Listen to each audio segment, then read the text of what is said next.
So before my diagnosis, I was very involved in just school and hanging out with my friends. It was a very everyday high schooler life. Life was great. The business for my husband was booming. For me, I was a director at the hospital at the time. Everyone was living their best life.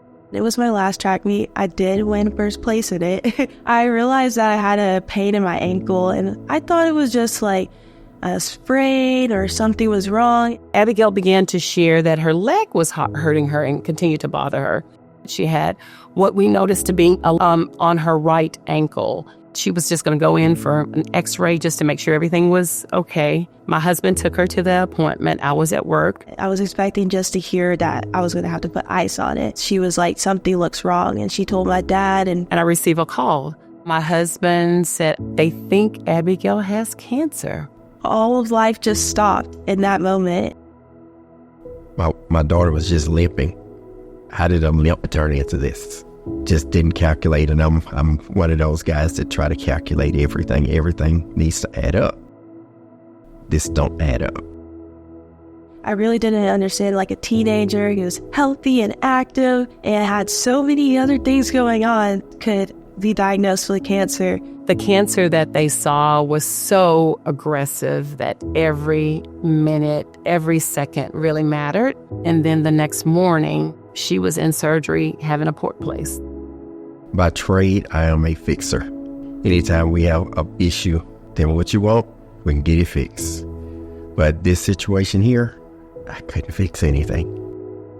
What am I going to do? There were some very dark moments. We went through all the tests and everything. Everything was going so fast. Where did this come from? How did this happen? At that time, she was on 3 chemo drugs. She was on doxorubicin, methotrexate, and cisplatin. They called doxorubicin the red devil because it destroys so much, specifically your heart. We're still living with the aftermath of that right now. What was my absolute non-negotiable was that whatever you have to do, you cannot amputate her leg.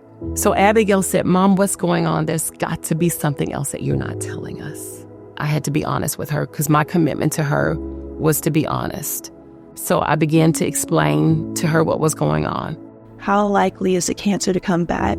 How much is this going to impact my life? I did a whole lot of research and I came to a conclusion. I was like, I would rather lose my leg and gain my life because the percentage and chances of the cancer coming back if I don't amputate are so high, and I want to be able to live. This was an I surrender all moment. It was a true I surrender all. I was feeling a deep pain.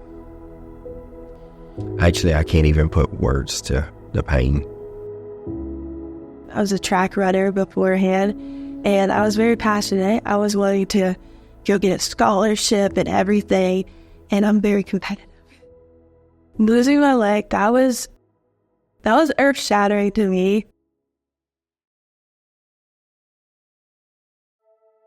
So Abigail was still getting treatment when one of the social workers came in and talked about a wish and was exploring, Abigail, what would you like to do? We met up with my social worker. I get to do Make-A-Wish. I'm super excited about that. Really excited.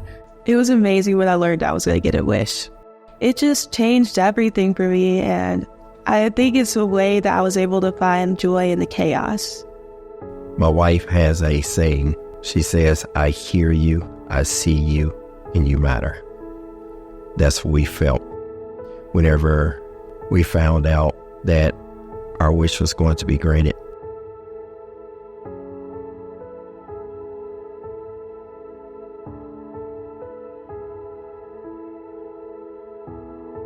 So 2 weeks later, we got a call to say her wish was granted and that we would be able to travel to Italy. I was going through finals, and I was just like, once again, Make-A-Wish was my hope. And it was perfect because that was my 5-year cancer-free anniversary. And so that means I officially was in remission. I just think it was the best 5-year anniversary cancer remission gift ever. I enjoyed just walking the streets, and I got amazing gelato. The food was just something I think about all the time. It was the opportunity to spend space and time together. Allowing our family to do something that we had never done before. It wasn't just a wish for Abigail, it was a wish for the entire family. So it was just a trip for everybody. It was the closing of one chapter and entering into the next chapter or phase of life. The whole experience was absolutely amazing. Oh, the cooking class was amazing. We learned how to make pasta, and I'm going to be honest, I'm not the best cook. I can't even cook eggs, but I was able to cook with her, and that really boosted my esteem. Our taste buds were off the roof, and it was just the best experience ever.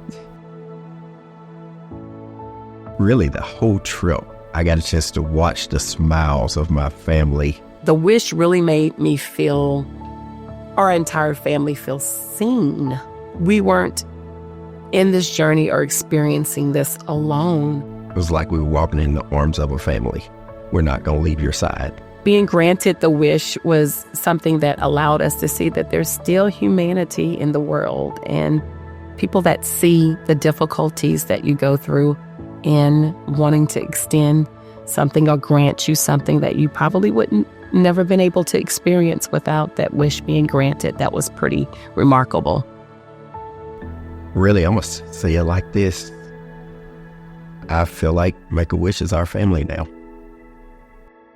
You're making a difference on children's lives.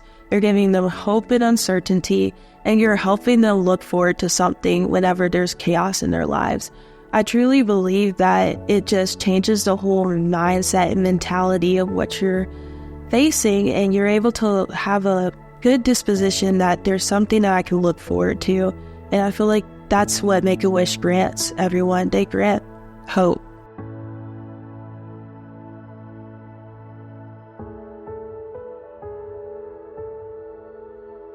My name is Abigail Wells. I'm 20 years old, and my wish is to do a cooking class in Rome, Italy. And this is my story. I'm so excited. So yeah, okay.